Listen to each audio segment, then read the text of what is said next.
Hello, everybody, and welcome to our first webinar for 2015. Before we start, I want to wish a Happy New Year to everybody listening today. And also remind you that if you want to ask questions, there is a Q&A utility on Google Plus, so you just click on the icon and you should be able to type your questions. And I will read them out to Erika when she posts for questions. So before we start, I'd like to just introduce our guest tonight, Erika Bugbee, which I'm very pleased to have on. And Erika Bugbee is a partner at Pransky & Associates. It's a family-based consulting practice that's been devoted to teaching the three principles in 1980. She joined the practice 15 years ago after completing her undergraduate and graduate degrees in psychology. She specializes in working with couples and young adults. She runs the virtual learning division of Pransky & Associates, creating online courses and virtual offerings that give easy and affordable access to three principle learning to anyone with an internet connection.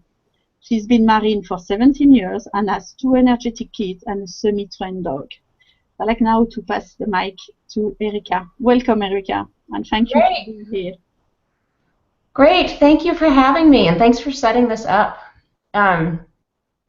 I actually have a couple of my friends that are taking this webinar, so I hope you guys like it. So this topic, the topic that I picked for today is, let me make sure I get the title right, is your relationship drifting?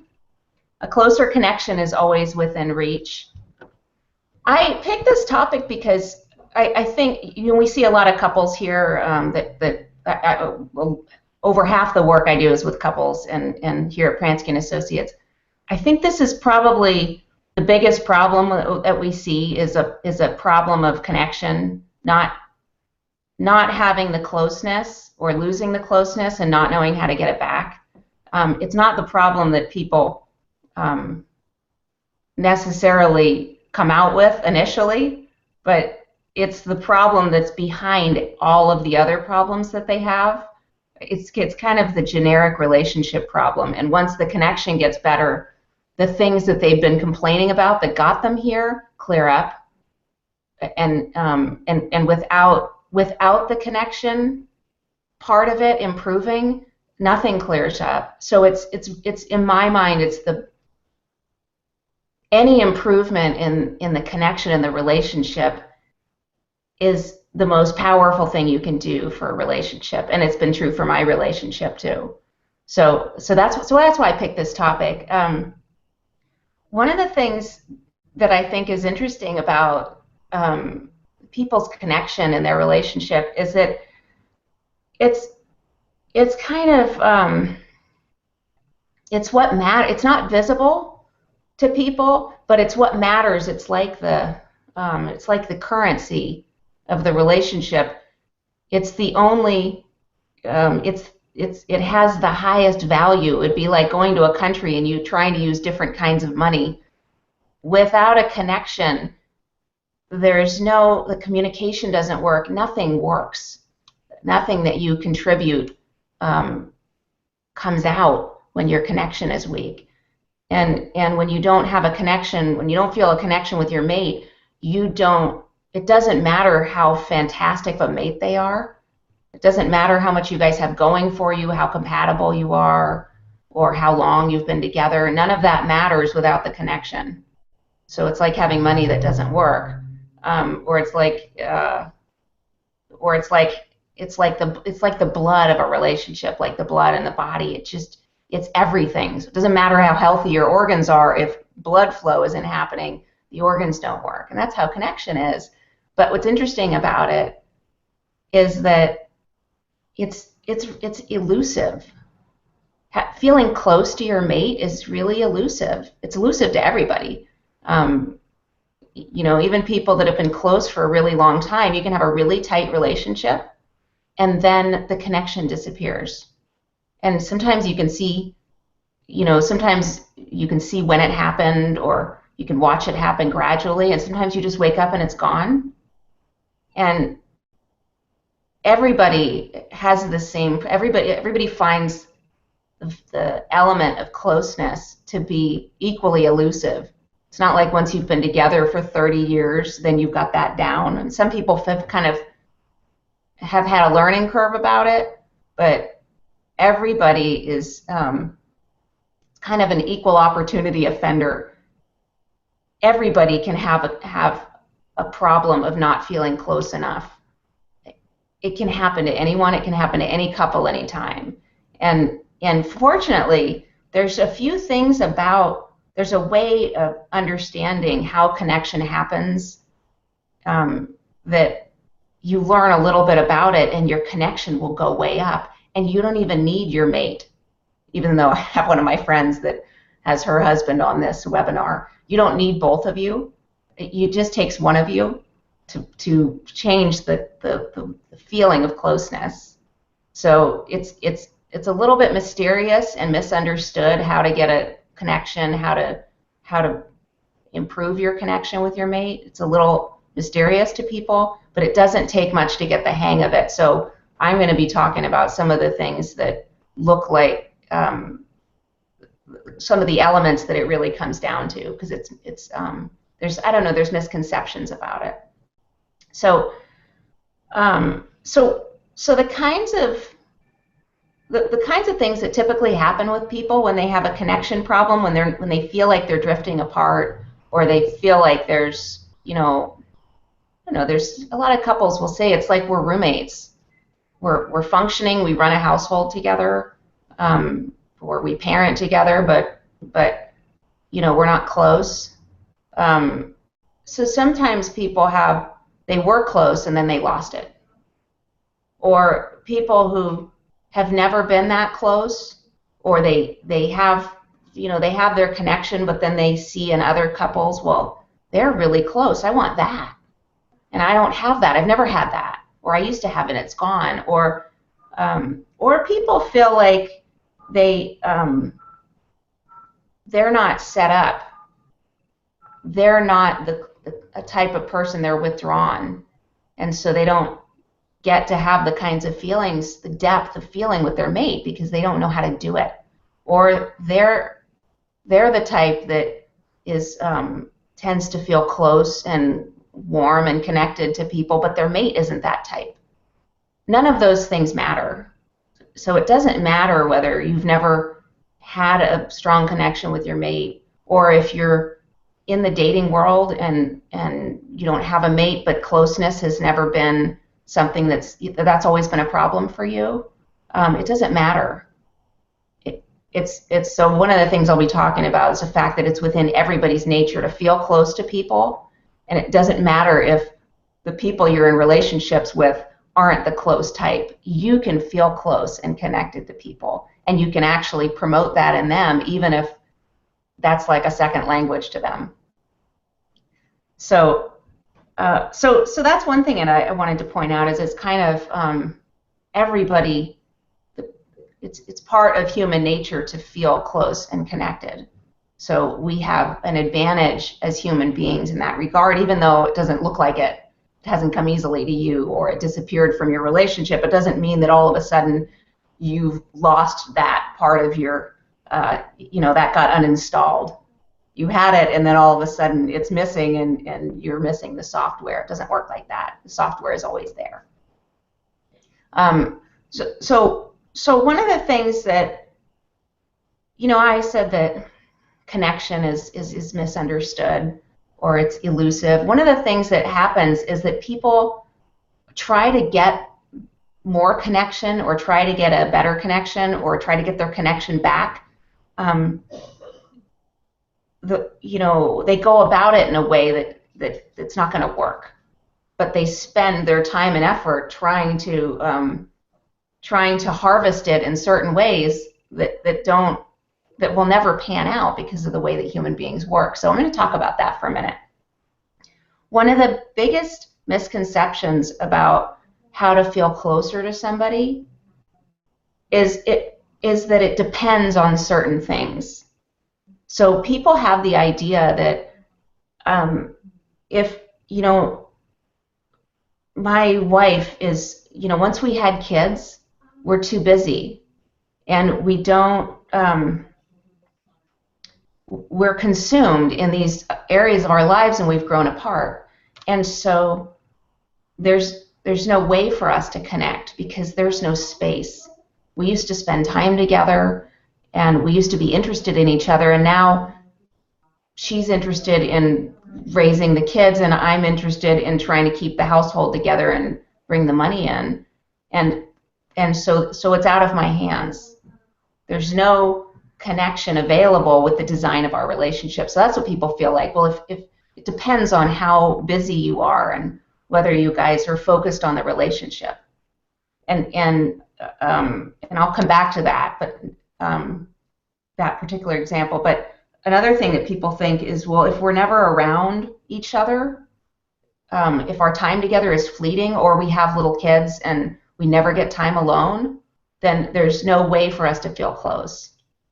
Or people feel like, well, sometimes something happened and they lost their connection and they never got it back. They got in a fight, there was an affair, or there's some life change and they lost their connection and it disappeared, and it looks like until they get the setup back that happened before that event, there's no closeness available to them.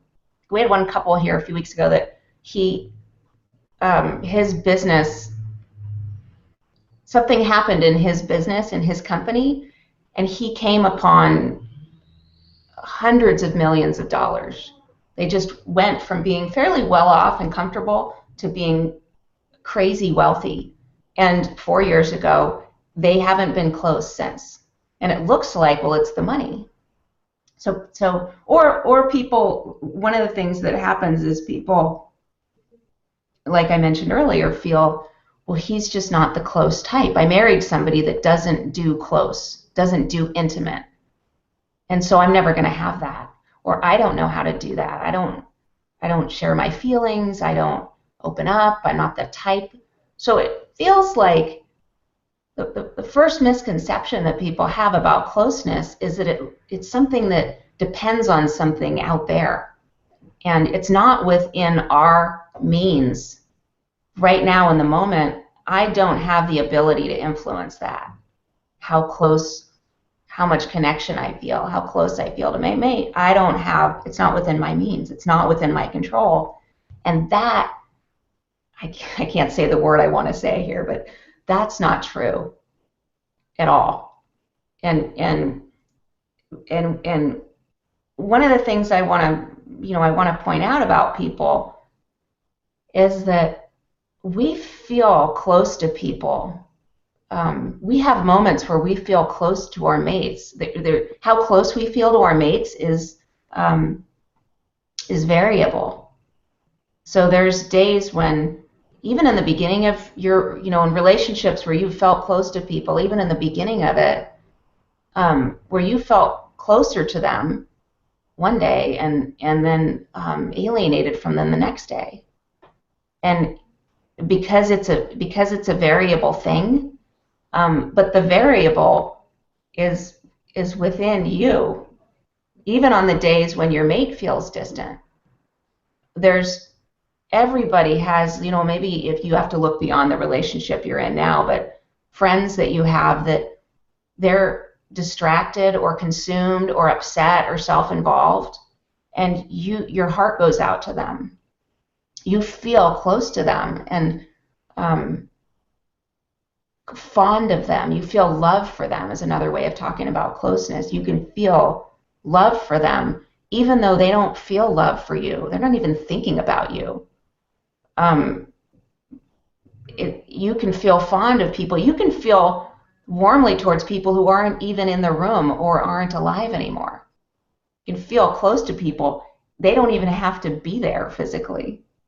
And they could have been a complete monster most of their lives, and yet something happens within our minds oftentimes after people pass away that what rises to the top of our memories about them when we think about them is what we were fond of,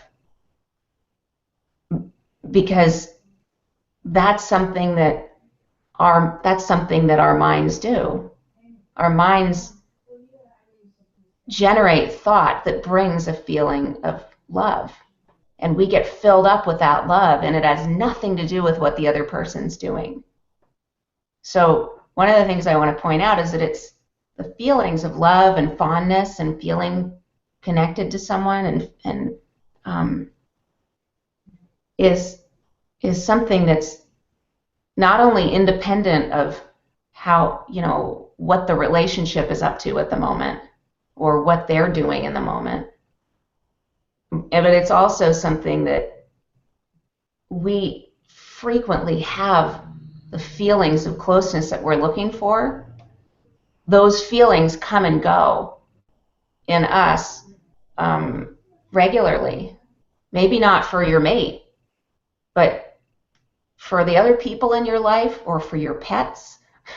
There's it's something that you do regularly, and I'll talk about the ways that that can take a lot of forms. So you may have to look for what I'm talking about, but it doesn't actually depend on anything. It doesn't depend on whether you're getting along with that person or how much of a idiot they're being. There's a lot of times that you'll get into a fight with someone, and even though the fight still happened and they said the things that they said, oftentimes we'll feel like, we'll feel apologetic.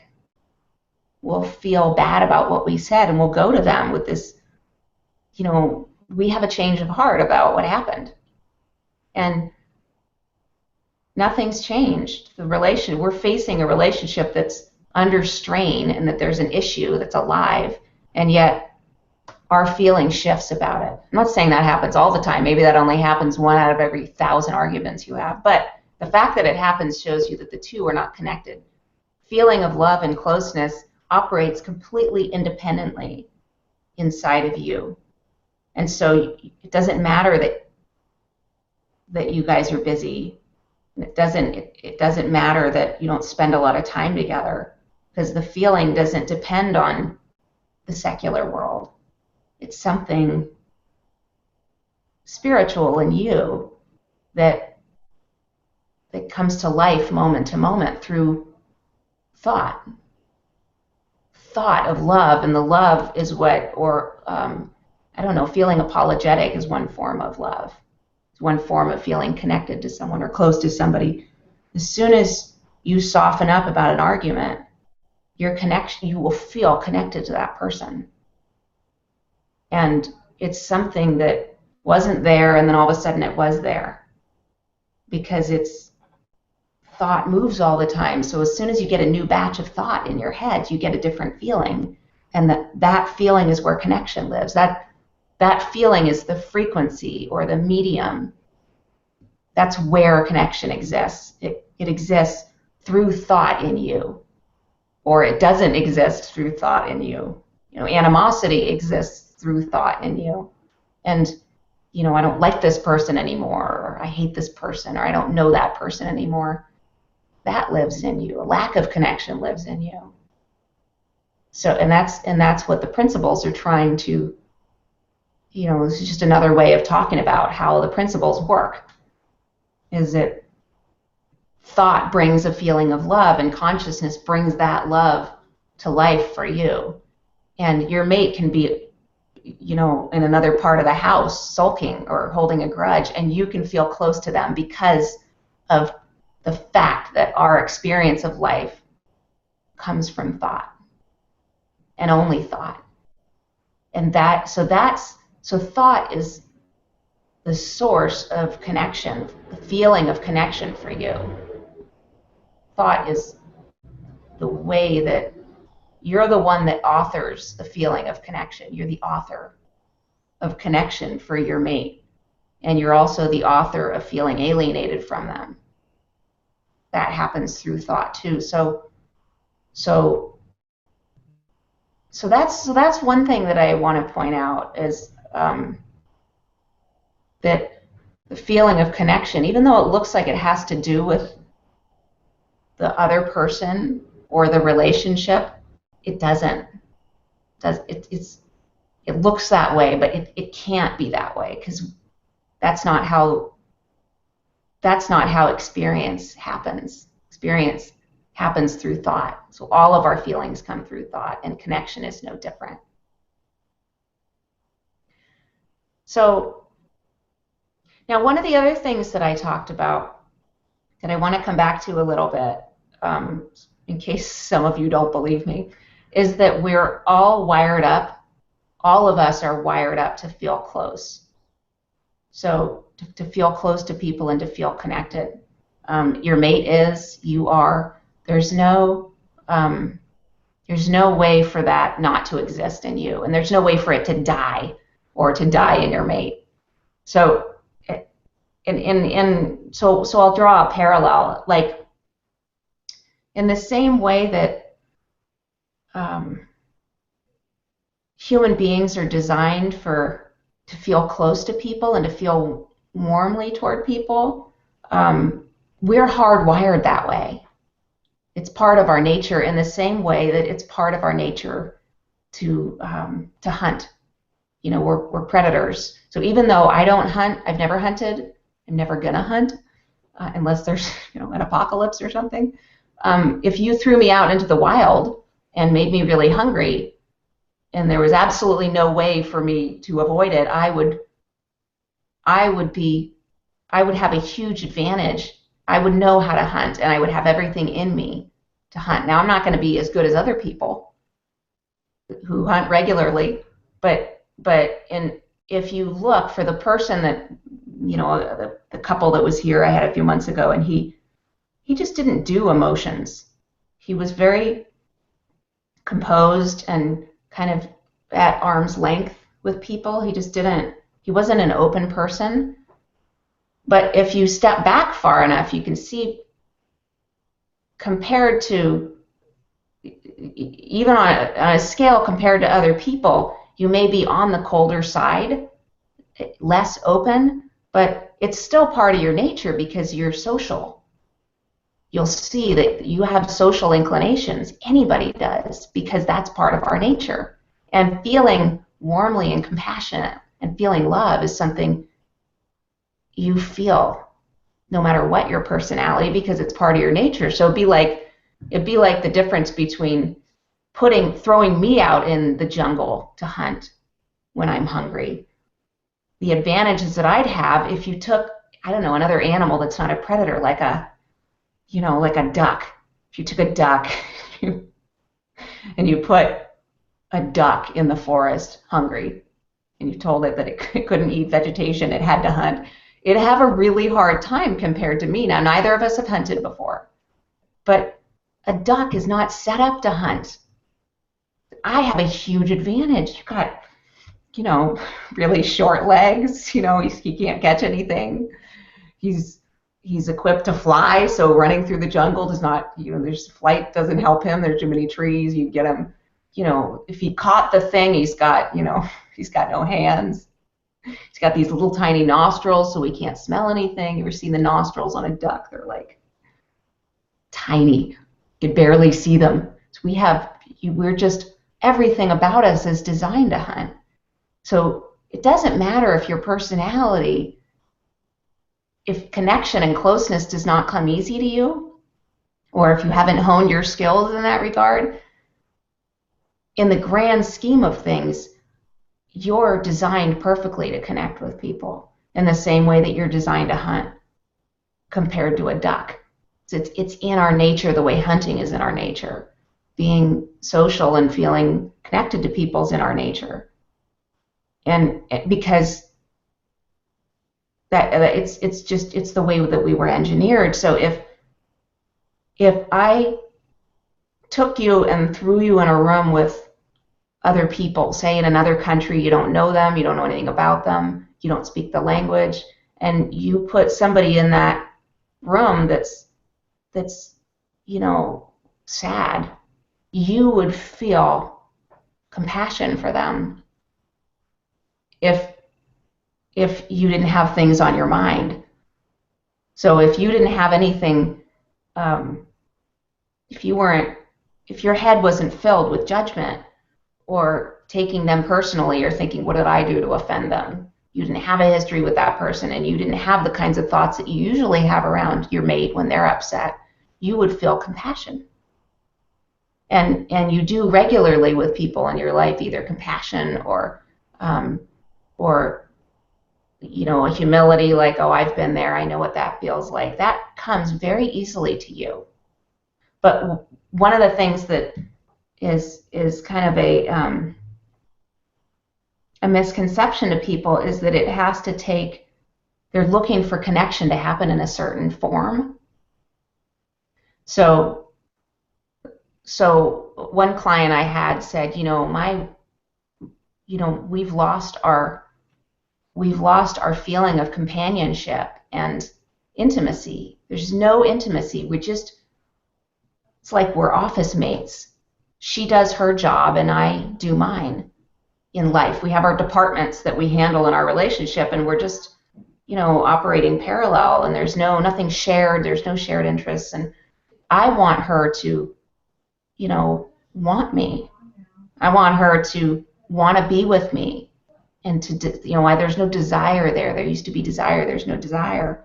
And he got very shut down in the relationship. And what's interesting is that, when I started talking about, well, never mind her for just a minute. Where are you coming from about things? Where is your feeling about her? What he said is, because he said, I'm around and available, and she doesn't have any interest in hanging out with me, and he's looking for connection through,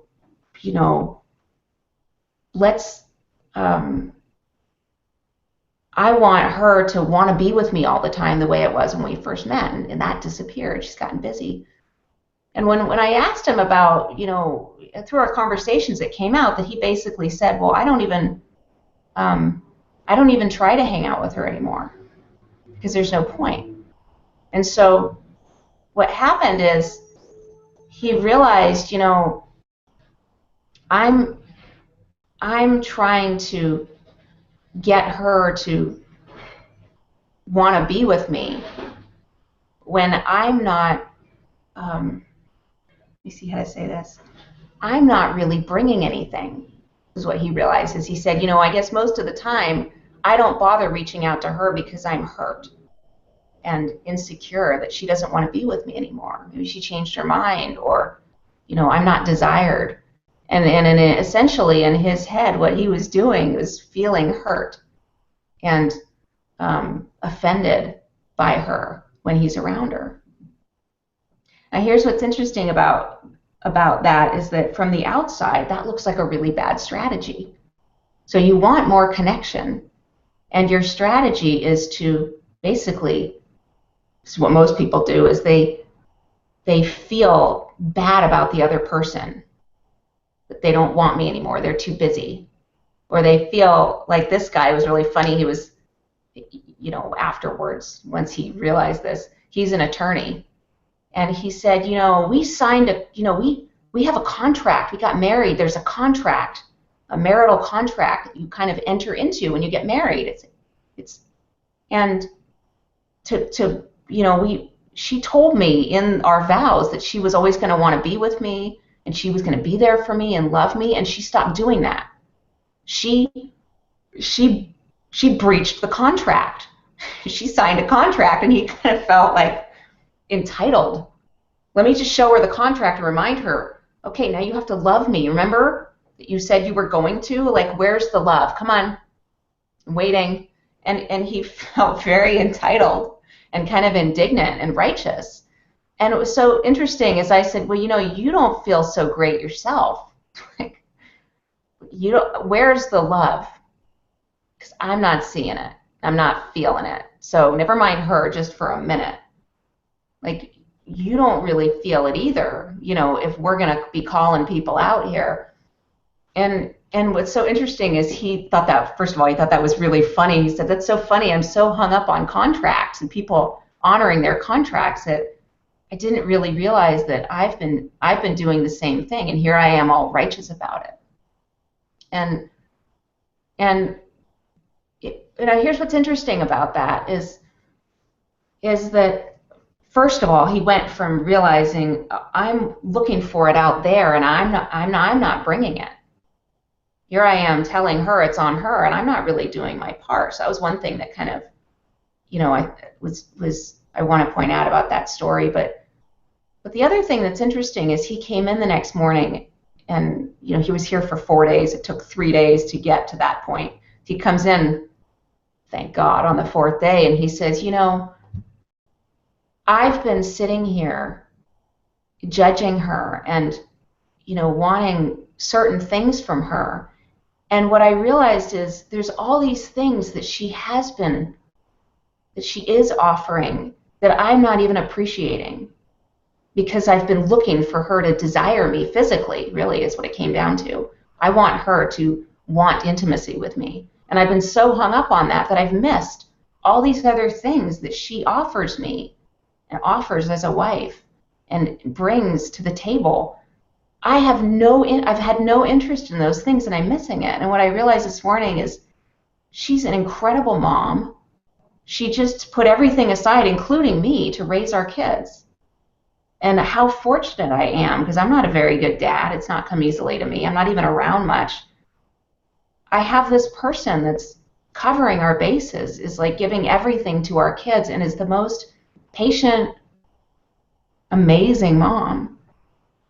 And sacrifices herself and is so good at it and is so patient with them and so loving, the way that I didn't get when I was a kid. And I haven't even appreciated, I haven't even noticed it, because I've been so wrapped up in, oh, poor me, that what happened is he said, she doesn't desire me today, but I feel warmly toward her.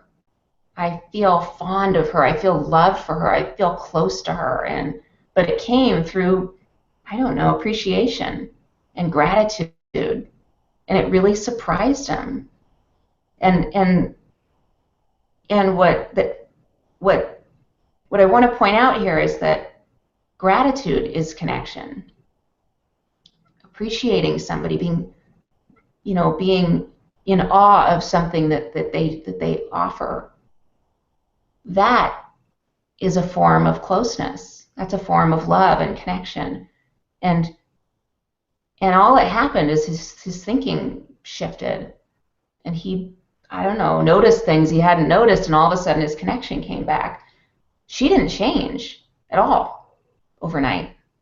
Nothing happened in her. But all of a sudden he felt distant, and then he felt close. And the thing about the thing about it is that if you're looking for connection to happen in a certain way, you could wait the rest of your life.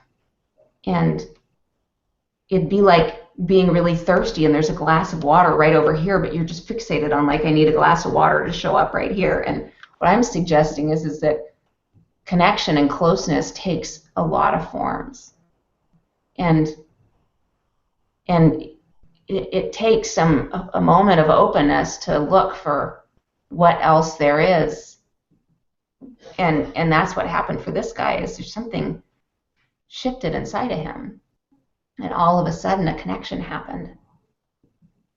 And that's waiting for all of us in all of the relationships that we want closeness, not just with your mate, but with one of your parents or your kids or a friend. The connection is there.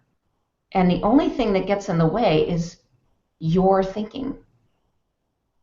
You're fixated on things looking a certain way and you're holding out, or whatever it is. It doesn't really matter. If all you're thinking is, they don't desire me, or my relationships, I married the wrong person, or I'm going to get a divorce. If that's what you fixate on, that's all you're going to feel, is tension. And so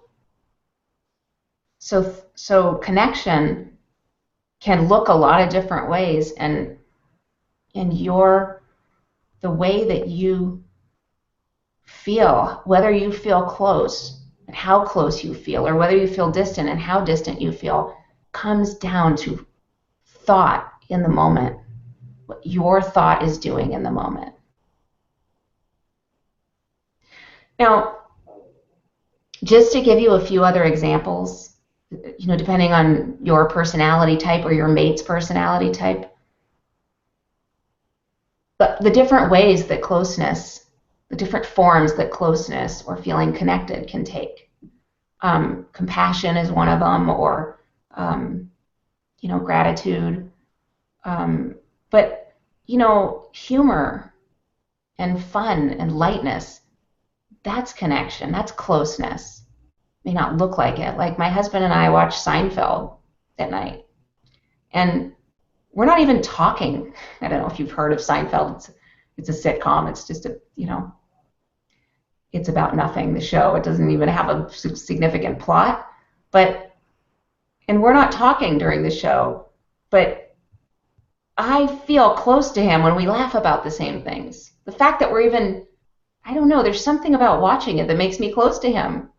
And that's just, I don't know, it's humor. There's nothing profound about those moments. We're literally watching TV. It couldn't be less profound of a setting in terms of how to hang out with your mate. And yet I feel close to him constantly when we watch that show. Now sometimes it can take the form of, humility. Like, for example, when I go to bed at night, I'm really loud. I try not to be, but he goes to bed. I usually go to bed an hour or two before him. And I'm constantly, even though I'm trying to be quiet, I'm aware of noises that I know wake him up. But he's just really, it's not a big deal to him. He'll just kind of shift and roll over. And at some point, if I'm being loud for like more than 5 or 10 minutes getting ready for bed, he'll say, are you going to settle down at some point? But it takes a lot. Whereas if he wakes me up in the morning and he's loud for more than like a minute and a half, I get all grouchy. And every time I'm loud and he doesn't get grouchy, I feel kind of, I don't know, humbled that I'm being so loud, and I would be totally annoyed with me if I were him. And I feel almost, I don't know, apologetic, or not in a, I don't feel ashamed. I just feel kind of like, God, I'm loud. And I feel, I don't know, in those moments, I feel softened up, and I feel kind of grateful to him, and, like he puts up with me. He puts up with this. And that makes me feel close. And he's asleep. So I don't know what form it takes in your relationship, or what form it takes in you, but it's a feeling that is part of your world, and that's where connection lives. That is your that's your portal to closeness, and it's a function of you. And so essentially what you're looking for is there already, as part of your landscape. And the question is do you understand that that's where it's coming from? Or are you holding out waiting for them to bring it? Or are you holding out waiting for connection and closeness to take the form that it took when you guys first met? That's the question, is what is do you understand connection and where it comes from? Or are you trying to get it through a strategy that's never going to work? I think that's what people end up doing, is they lose their connection, and then they hang out and hope that it comes back or that it gets better.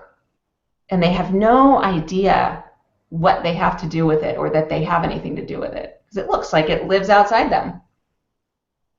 So that's the understanding that it doesn't matter what your relationship is doing. It's not going to come back just because you're waiting around for it. Blaming your mate and telling your mate you have to feel more available and close, and you have to desire me. That is not how it works, and it's never going to work. And so it's, but understanding, wait a minute, I have to live the feeling that I'm looking for. I have to live it. Never mind them. I have to live it. As long as you understand it, that closeness and connection, first and foremost, has to do with you, then everything that you do, then the things that, the likelihood of you finding it, your odds of finding it and how fast you find it go up 1,000-fold because you're looking in the right place. If you're waiting for your mate to change or your relationship to improve or for you guys to have more time,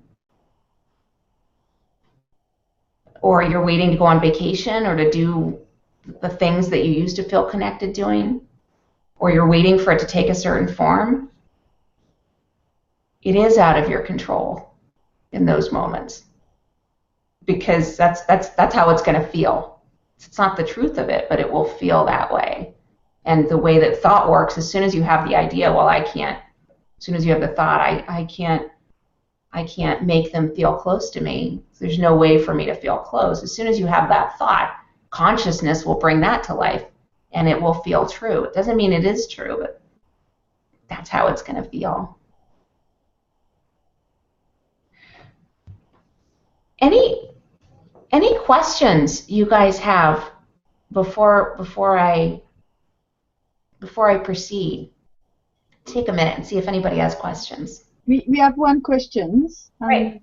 Before I read it, I'm just going to remind people, if you want to ask questions, use the Q&A utility. If you watch from Google+, you'll be able to type it and I'll be able to read it. So the question is, Erika, then could anyone make a relationship work equally well with just about anybody? Or is there really a special someone for each one of us? So I caught most of it. So read the first part again.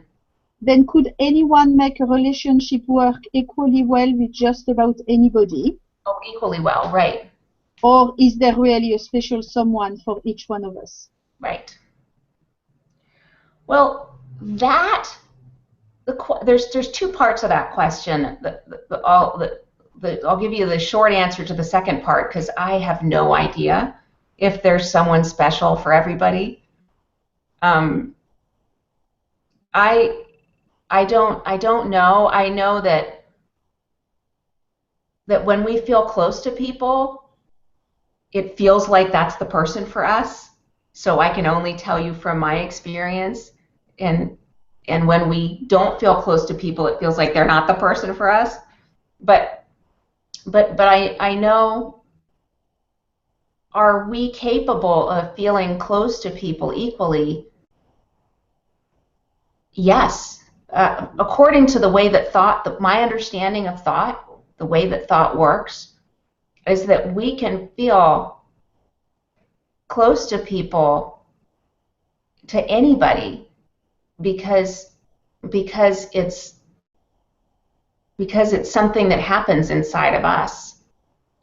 The only thing that gets in the way is thought. So if you have a lot of thought about somebody, and that thought is, if you get mad at them and don't let go, if you get offended by the way that they are, or there's a certain habit that they have, let's say they're harsh or critical, and you take that personally and feel bad, you will feel less close to them, but not because they're critical or harsh or mean.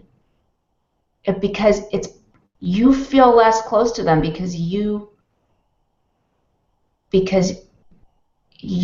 have thoughts that make you feel bad. If you didn't have those thoughts, you would feel close to them. And close might look like, whoa, I got to give them some space. But there's a feeling of kind of neutrality or forgiveness of, okay, they're going through something, and you feel connected in the sense that you feel in tune to them. I'm tuned into them. Okay, I get they need a little bit of space. It doesn't mean that you have to feel bad about them. if you strip down, if you, or you know, before we learned to judge people, you know, back when we were like 5, I could put you in a room with anyone, and you would feel a connection to them. You'd be tuned into them. You'd be watching them. You'd be interested in them, until you learn to, you know, well, maybe what they're doing is about me. Maybe they're not. Maybe they're distracted because I'm not that interesting. Maybe they don't care about me anymore. Until you learn to think and make things up, you feel close to people. And I could put you in a relationship with anyone when you're 5, and you'll feel close to them. And it's not until, you know, people are older that they lose their feeling of closeness. They you know, not all the, you know, not constantly, but they start to lose it. So and what happens in relationships is, you either, in your relationships, and this is true of mine, there's trends where you either get farther apart over time, or you get closer over time. About the things that you fight about, you know, when you have a falling out, when it looks like there's a shift that has to happen in me after a fight, I know, okay, never mind their part. I had my part in it, and I let go of my animosity toward them, and I look inside of myself. I get my softness back and my humility back, and that softness and humility makes me feel closer to them than if we hadn't had that fight. See, I'm the bottleneck for me and how close I feel. It doesn't depend on the other person. I hope that makes sense. It answers your question, but I know it can look like there's certain people that we're close to and it's easy. That's just because you happen to have thinking that cooperates with feeling close to them. It's how seriously you take that thinking. There's people that are thrown in our lives that we have to learn to get past our thinking about them to feel close. As long as it looks like that's what's in the way, we get over ourselves really, you know, really gracefully, and we learn how to let things go to feel close to people. We don't always use that ability, but it's there. So you know what it is? It's like seeing closeness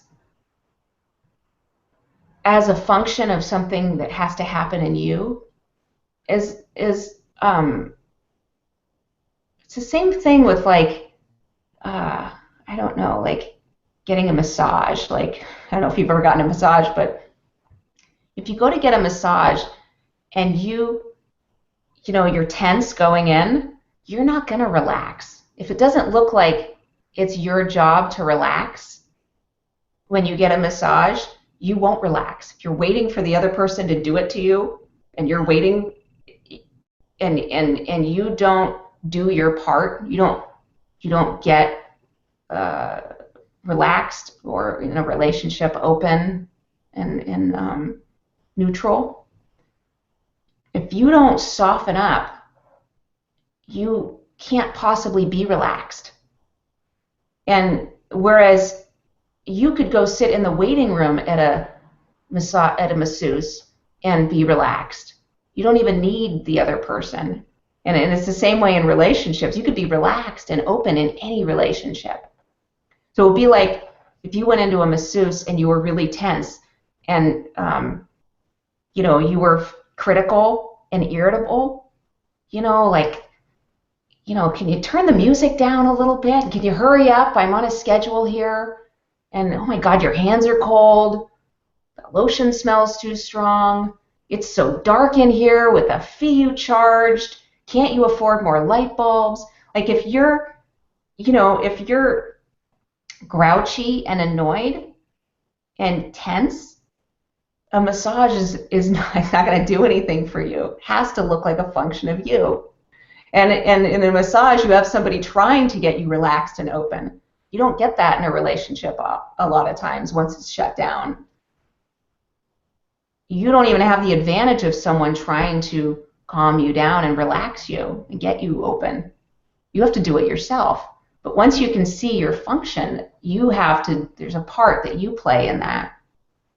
Getting open with any kind of person becomes easier and easier. You get a learning curve because you see, I have to let go of the tension and I have to let my thoughts, recover when they get upset in the same way you do after a fight. If it doesn't look like a function of you in the relationship, it'll be hard for you to connect to anyone. And once it looks like a function of you, it'll be easy to connect. You can connect to anyone, no matter how they are. Any other questions? Yes, we have another question, Erika. So the question is, what if the other person seems to fall back into their negative thinking all the time? Well, that's a good question because that's usually what happens when people lose their connection with people, is they get discouraged and they'll stop trying. Especially because when we get discouraged, the climate of the relationship goes down. So both people tend to get discouraged at the same time and stop trying. But I don't know if you're going to want to hear this, but the bigger problem in that situation is your discouragement. That's the problem. It's not that they keep getting negative. If you didn't get discouraged, that would not be a problem for you. It would. Now, I'm not saying whether you should stay with someone or not. So I'm taking off the table the decision of who to stay with and who to be in a relationship with, right? So I'm not saying that if someone's negative all the time and or they have no interest in connecting to you, maybe you leave them. So I want to take off the table, who to have a relationship with and whether they're in it for whether they're valuing connection, all right? But let's say that it's a relationship and you want to make it work. Or while you're in it, you want to make the best effort that you can and give it the best odds of turning around. You'd have to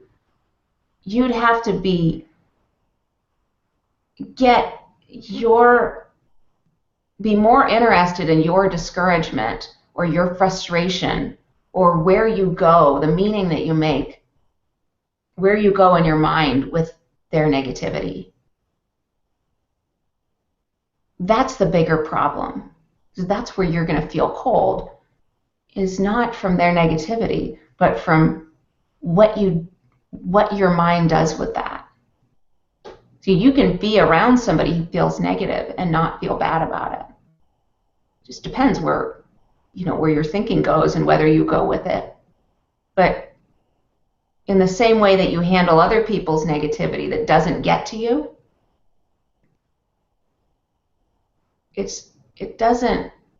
their negativity can't make you feel less connected to them. It looks like it can because you felt close to them and then they started being negative and then the closeness disappeared. So it looked like they took it, put it someplace. But it doesn't work that way. Your feelings don't work that way. They're not hooked into the other person, which is why it used to be, like you saw, I'm sure when you first got together with that person, they would get negative. It didn't bother you some of the time. There's times when they would get negative and you were like, huh. And it didn't bother you, or you kind of, yeah, I'm kind of feeling grumpy. Let's stay in tonight. Or they were funny to you, or I don't know, however you interface with people that are negative and it doesn't bother you, or you actually feel, you still feel close to them. It's a function of what's toxic to you is the discouragement, and what's toxic to the relationship is your discouragement. And that when people aren't discouraged, they handle other people's negativity very productively and very gracefully. And in fact, when we don't get bogged down by people's negativity, when we don't have a bunch of thinking about it that we hang on to, we get to a point where we actually have a good chance of influencing the other person as a side effect. It doesn't always happen, and that's not the point. But when your environment is not negative, it's very hard for people around you to stay negative. That doesn't, like, they may be really committed to it, and there's nothing you can do. But the first thing to look at is, well, what are you up to? Where's your feeling, and where's that going? And the question is, it's a really good test for this, is when you're in a relationship, you got to ask yourself, do I think that warmth and feeling fond of them, and do I think that feeling love for them is possible, such as things are, such as their personality is, such as the relationship is, with all the issues that we have that are like unfixed?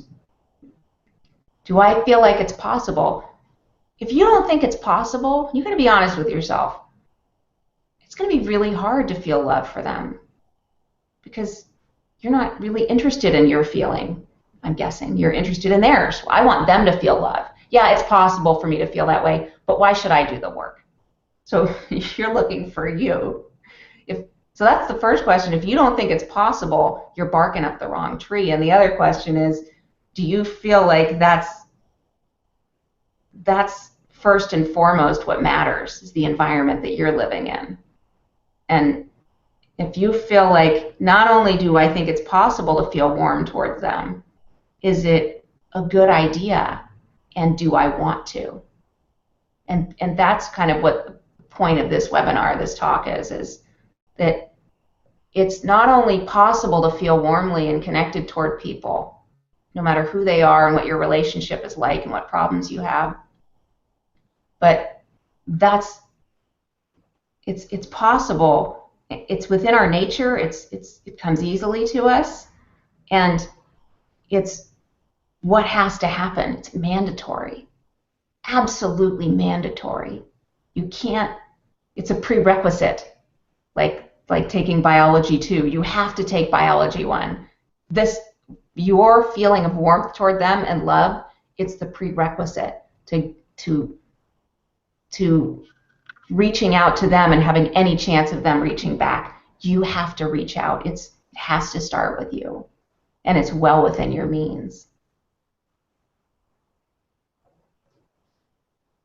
So I'm happy to stay on if we have, maybe we could take one more question if you'd like. We have a couple more questions, Erika. If you feel you can fit them in 5 to 10 minutes, if that's okay with you. That's just fine with me. These are great questions, by the way. So our first question is, I'm wondering if there is really such a thing then as a sociopath, someone who is unable to feel connection to people. There are, I know that people have, if you take the population of the world, you could group them in terms of how close they feel to people, how much connection, how kind of emotionally available they are, and how much love they feel for people, and how they're doing mentally or emotionally, what kind of shape they're in psychologically. Those two things go hand in hand. So if you group the population in terms of how much love they feel, they'll be organized. You'll see there's a trend in terms of how much well-being they have, how healthy they are, how lucid and relaxed they feel, and how high functioning they are in their life. You'll see a parallel there, but it doesn't. But it's like the duck. They're not ducks. They're still people, and they're still designed to hunt compared to a duck. Their skills don't come easily to them because they're because they're bogged down in thought. And so you'll get, there are people where they get really troubled or agitated, and it's really hard to reach them. But everybody has moments where thought moves and changes for everybody, every human being. So it doesn't matter how troubled somebody is, or if they're chronically depressed, or if they're schizophrenic. Everybody has lucid moments, because our our functioning and what we bring to the table and what's running our lives is thought, and thought is just energy. It just so moves and changes constantly. It's not a fixed thing. It's not like you can be depressed the same amount continuously. You can't. It changes. It changes in degrees. It changes in form. So you may have to hang around somebody who really struggles emotionally for them to feel connected to you, but for them to feel even notice the outside world and the people in it.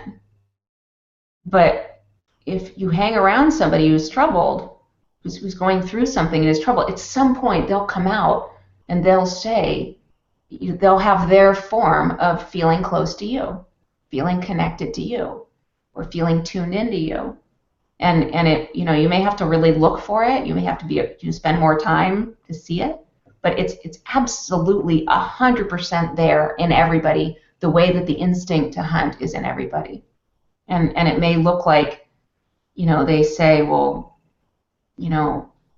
thanks for coming over, or can I make you a cup of tea? So, it might show up as a moment of just being, thoughtful, or they give you something. Maybe you're not into what they give you, but the gesture of giving you something in return, or wanting to show you something, or you may have to look for it, but it's absolutely 100% in everybody. And if you talk to somebody who works with people who are schizophrenic, they'll tell you when they have lucid moments and they relax, here's what comes out of them. There's a social component, a component of feeling tuned into other people and feeling connected to other people that shows up in their lives as a sure thing. Good question. Thank you, Erika. We have one more, so great. The last one for tonight. What about connection in the context of social anxiety? For example, at a conference, networking can feel contrived and too much work, and often connection has not been established despite what feels like a lot of effort. Right. So this points to something that I think is interesting about people, is people can have all the behaviors of feeling closeness. Like if you watch somebody who's who likes people and has a lot of goodwill for people, and has a fondness for people, you'll see certain behaviors come out of them. They smile a lot when they meet people. They ask questions. They show interest. But you can do all of those behaviors without feeling love, without feeling goodwill, without feeling interested in getting to know these people, just because you feel like you should do that. Or that's your way of being in the world. Is it doesn't mean that the love and the connection is there, but people do. So just because the behavior is there doesn't mean that that's what you're feeling. And oftentimes when people are socializing, or people will say, I don't like small talk, really what they're saying is they don't like trying to walk the walk when they're not really feeling it. And they can tell the feeling's not there in other people when other people are doing it. If it's not, so you're right in that there is a distinction. Just because you're doing connection doesn't mean you're feeling it. And And it doesn't really, people just, it's very, like I said earlier, it's very easy to misunderstand how connection works. And without understanding how connection works, people go about getting it in a way that when they don't have it, when people would much rather be in a room at a conference genuinely feeling interested in talking to people than trying to show an interest and trying to be social. We love the feeling of actually being social. It's easy. You just follow yourself around and questions come out of you and interest, and you enjoy people's company without even trying. I love that feeling. But I've done that feeling when I haven't really felt it. I've done those behaviors. There's no comparison. Like, I hate that feeling. But we all do it, right? Well, we do it because we lose it and we're trying to get it back. So you try to do the behaviors thinking that it'll bring you something. Sometimes it does. Mostly it doesn't. But the only thing that's missing is that we don't understand where, that it doesn't work that way. It's like going out and going on date night with your mate. It doesn't mean you guys are going to get the feeling back that when you were dating. Sure, a lot of, I don't know if people out there have tried having a date night. Date night only works if there's a shift in you to the kind of feelings that you were in when you first met, or the fondness or love. So it's our best effort when we're socializing and being kind of on socially and trying to connect. That's our best effort to get it back when we've gotten lost. Just like the efforts we try to make to get close to people. We show up, we go to dinner, but nothing happens and we're kind of mystified. Well, we're doing our best because it's elusive and we forget how it works. Now, when it's easy, when we feel love for people, it's really easy. It looks like, how hard is it? You just have to be into them and not judge them. Duh. So when I'm doing it, it feels really easy compared to, my husband, when he's annoyed by that person. I feel like, well, just don't judge them and you'll like them. But when I've lost that feeling, it seems really hard, and I do things to try to get it back. And even though it's not working, and that's kind of the point here, is that you're looking for a shift inside of you. And if the shift doesn't happen, you can't make it up by doing the behaviors. And fortunately, you don't have to, because the feelings will come back. It just, whether you see it's a function of something that has to happen inside you, or whether you're holding out for something to change in the relationship or the other person, that's what improves your odds, is at least knowing, no, I'm looking for a change of heart in me. And you can't fake it, and you also can't make it happen. Like, you can't go to a conference and before you walk in the door be like, okay, I gotta get connected to people, into people. I gotta get there. You can't. It doesn't work like that. But knowing that there's a feeling inside of you that you're looking for, and that's the gateway, that's what matters. That's what it comes down to, and that's the point of this conversation today, is to see connection it's something that happens inside of you, and human nature, or nature will bring it to you through thought. Mind will bring it to you. So there's an intelligence that you're hooked into that brings you hunting instincts, and that brings you the how to feel warmly toward people, anyone. And as long as you understand, just like feeling apologetic after a fight, something's going to have to happen in you. You can't just let other people apologize. If you got into a fight, then you were there too. So it's not on them. So as long as you understand something has to happen in me to recover from what happened, you're all set from fights. And it's the same thing is true of connection. Never mind the other person. It comes down to you as the very first step. Your relationship and your connection will only get better and better over time as you get the hang of what I'm talking about. Thank you. These were fantastic questions. I appreciate you guys whoever stuck around to hear the end of this. Sorry, we went over a little bit, but thank you so much for having me, Corrine. You're welcome. You're welcome, Erika. Thank you so much. Actually, we had 2 comments through, so I just want to read them because I think it'd be a nice conclusion to the webinar. So the first comment is, I just want to say a heartfelt thank you to Erika. This was a fabulous webinar. I've gotten so much out of it. It seems so simple, but this was a huge insight for me. Great. And the second one says, agreed. A really great webinar. Everyone in a relationship should watch it. Wonderful job, Erika. Oh, and that's fantastic. I can only join them and say it was a fantastic webinar. Thank you very much for agreeing to be the speaker tonight. No problem. I'm glad to do it, and thanks for having me. And I'll say goodbye to everybody, and I hope you'll be joining us next month for our webinar with Lori Carpenos.